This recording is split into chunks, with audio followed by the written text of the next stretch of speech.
Welcome to The Explainer. You know, we spend so much time thinking about the words we say, but what about the things we don't say? Today, we're diving into something super powerful and often totally misunderstood: silence. Because sometimes what isn't said is actually the most important part of the conversation. All right, to kick things off, let's jump right into a story. It's a classic case that shows exactly how much silence can say, or I guess how much it doesn't say to someone who isn't listening for it. So imagine you're in a boardroom in Tokyo. You've got an American executive, he's feeling good, he's super prepared, he's just laid out this big new marketing strategy for his Japanese counterparts. He finishes his presentation, looks around the table, and he's waiting. He's expecting questions, maybe some pushback, some kind of reaction. But nothing. The room goes totally quiet. His Japanese colleagues just give these small, polite nods. Their faces, completely unreadable to him. So in his mind, he's thinking, okay, great, no objections. If they hated it, they would have said something, right? He takes that silence as a yes, a total green light. But then, weeks down the line, he finds out the plan was a no-go from the start. It was never accepted. So what on earth went wrong here? Well, this wasn't just a simple mix-up. It was a massive clash between two totally different ways of communicating, and it all came down to what silence actually means.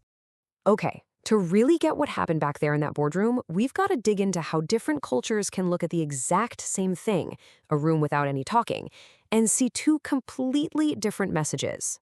And this really breaks it down perfectly. In a lot of Western cultures, what we call low context, silence feels awkward, right? It's like an empty space, a vacuum that somebody needs to fill. But then you go to high context cultures like Japan, and silence is a huge part of the conversation.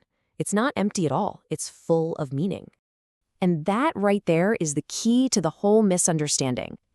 For the Japanese team, the silence was their answer. It was their way of saying, okay, we need to think about this, or how does this affect the group? It was probably even a polite way to signal hesitation without just saying no to his face. It's like they were having two totally different conversations in their heads, right? The American executive is thinking, silence means yes. Meanwhile, the Japanese team is probably thinking, doesn't he get it? Can he feel the vibe in the room? He wanted a clear, spoken yes, but they were communicating in a much more subtle, unspoken way.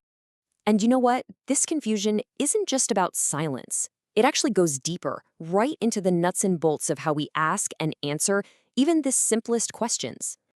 Okay, think about this for a second. Someone asks you, don't you like the new policy?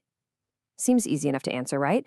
But believe it or not, a simple question phrased like that can cause a whole lot of trouble across different cultures. Check out how this works. In English, when you hear, don't you like it?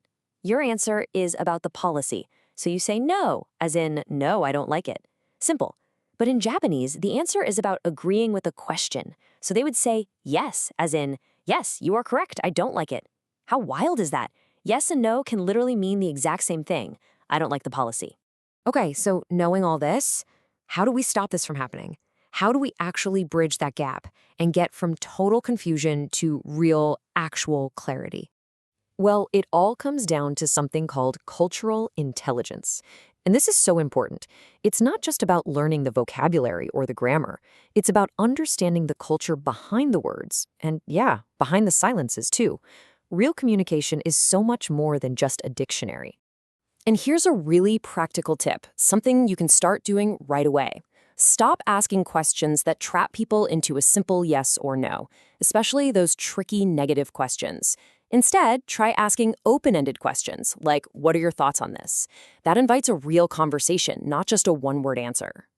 So all of this builds up into a pretty clear game plan for any time you're in a cross-cultural situation. The big idea? Be more explicit. Say what you mean. Spell out your agreements, your concerns. Just put it out there. And never ever assume that silence means the same thing to everyone in the room. And at the end of the day, this really turns the spotlight back on us, right? On our own communication habits and how we show up. The challenge then is to step outside of our own comfort zones. If you come from a culture where you reflect quietly, the trick is to learn to be a bit more vocal sometimes. You have to realize that your thoughtful pause could easily be seen as you being uninterested or even that you disagree. So I'll leave you with this question to think about.